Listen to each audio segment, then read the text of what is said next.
3. Today I'm with the sheep. This is Maria Matter's favorite sheep. Her name is Sophie. Sophie is the only one of all of these sheep around that has a name. She's the favorite, aren't you? Good little sheep. And she's going to stay here and help me tell the story. Today we're looking at 2 Samuel chapter 12.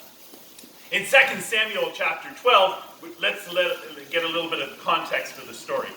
Last week in our story, we heard that David had committed adultery and murder in our story. He broke 2 of the 10 commandments. And he might have thought he got away with it because Uriah had died and Bathsheba became his wife. Well, he didn't get away with it at all because God knew exactly what was happening. God sent Nathan, his prophet, to David to confront David with his sin, to tell David that God knew all about his sin.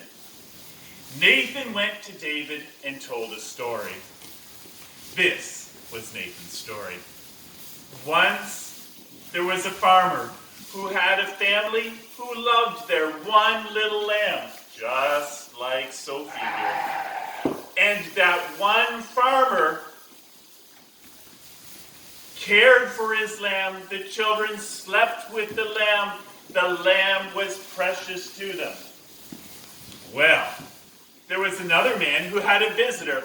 He had hundreds of sheep.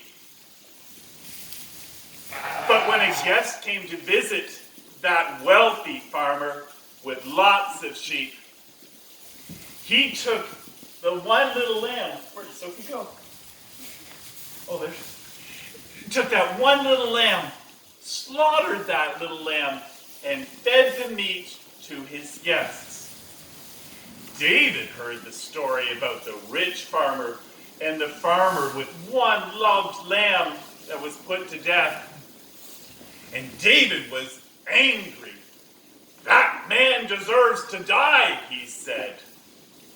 How dare he take that one little precious lamb and have it slaughtered for food for the man who had so many? Then Nathan looked at David and he pointed to him and said, "You are the man." Then he spoke the word of God, saying that you were given such blessing, you were given such wealth, you were given wives if you wanted them. Anything that you needed, God provided. But the one thing that you couldn't take was Uriah's wife. And you took Uriah's wife and had Uriah put to death. David's sin was found out. God knew all along. Then God pronounced his judgment, the punishment for David's sin. Therefore God said, because of your sin in putting Uriah to death, the sword shall never depart from your family. God will raise up evil from within your family, and you will suffer the consequences of your sin. David then confessed his sin. When he was confronted with his sin, he agreed with God what he had done was wrong. In his confession of his sin, David then repented of his sin and turned from his sin, committing himself never to do such a thing again. Even though we sometimes sin, there's always going to be consequences for our sin. And Nathan told him that the consequence of the sin was the child that Bathsheba was to have would die. When David heard that Bathsheba was to die, he fell on his face before God, and he spent his time fasting and praying. He was filled with sorrow for the fact that his sin would cause the death of his son with Bathsheba. For 7 days, David poured out his heart to God, begging that God would allow the child to live. And then on the 7th day, David noticed that there were some of his men talking. And he recognized the body language, what they were saying without hearing. And David then said, "The child has died, hasn't he?" And they said, "Yes, the child has died." Then David woke up, or got up. Sorry, he was still awake. He got up, he washed himself, and then went to worship God. Then, after his worship, he asked for some food and ate and ended his fast. The men were confused. "David, while your child was alive, you grieved, you begged to God. Why now, after the child is dead, have you stopped your grief?" And this was David's response. "Who knows whether the Lord would be gracious to me and allow the child to live?